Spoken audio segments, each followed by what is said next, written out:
FIFA scraps World Cup private investment plans as Infantino fights for his future. FIFA and Gianni Infantino have performed a dramatic U-turn on his plot to sell a stake in its commercial and event operations after widespread condemnation of the plans. In a statement late on Friday night, the under-fire FIFA president said, "Having listened carefully to all the views, it has become clear that the project has created divisions of a nature that, regardless of the level of support, are no longer in the interest of the objectives set out in the first place. Advertisement, our purpose has always been, and will always be, to unite and improve. As a result, this proposal will not proceed."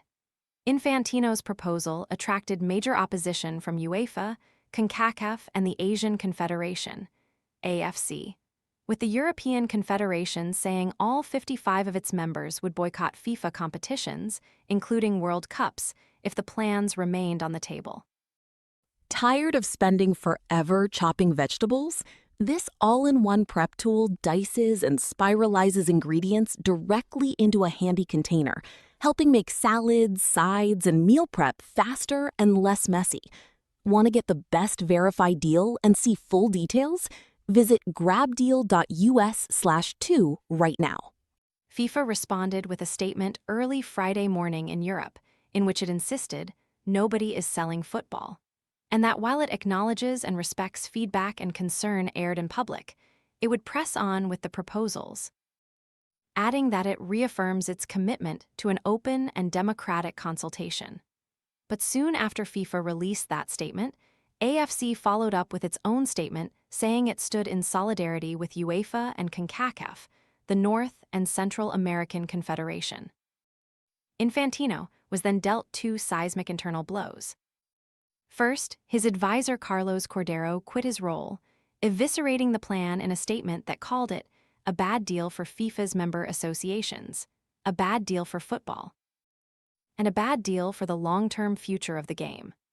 Then, FIFA's chief operating officer, Kevin Lammer, told the Associated Press that staff had been deceived by Infantino and that he would sleep better after speaking out on the matter, even if it cost him his job.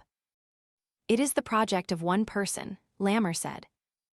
"Not only must this project not go ahead, but the time has now come for football political leaders to ask themselves the right questions and make the right decisions."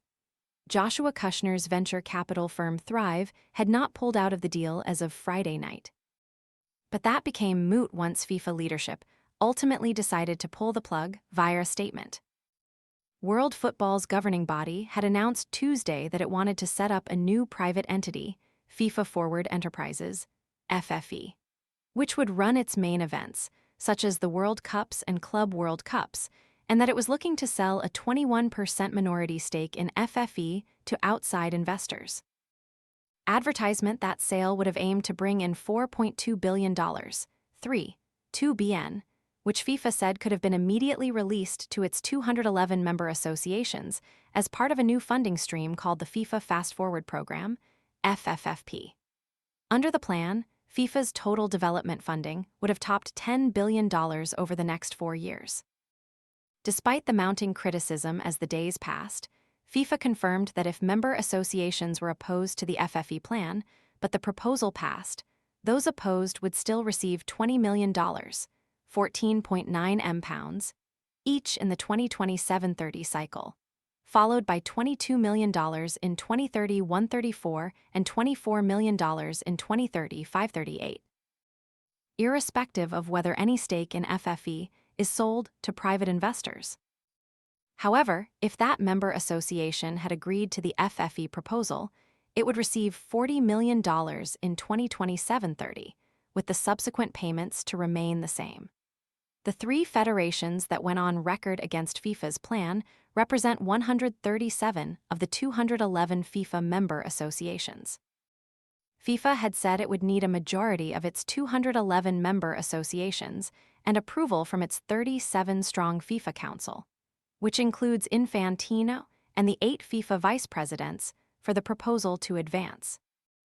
CONMEBOL, South America's Football Confederation, issued a statement late Friday which did not reject the plans, but said that financial and commercial decisions must always serve the interests of football and never take precedence over its essence.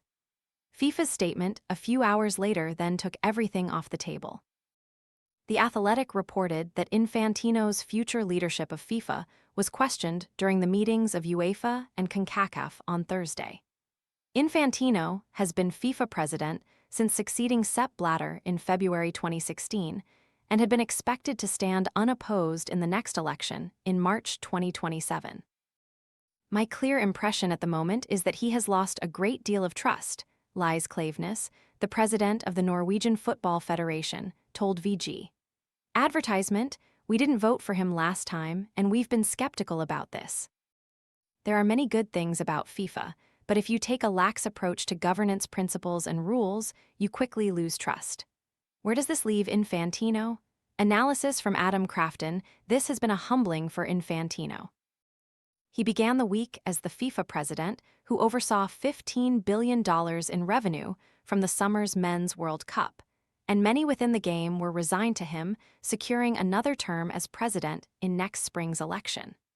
Many federations had even submitted their letters committing support to him. To see him publicly rebuked by several major confederations represented a devastating and stunning development. UEFA's threat to boycott carried weight, but once Concacaf and the AFC joined in, Infantino was vulnerable to being outvoted. Then, his own team turned on him, first Cordero, then Lammer. A battle for ideas had become a battle to save his job. Infantino has prioritized the latter, but the vultures are now circling, and he may now face challengers in the 2027 elections. Nominations must be made by November.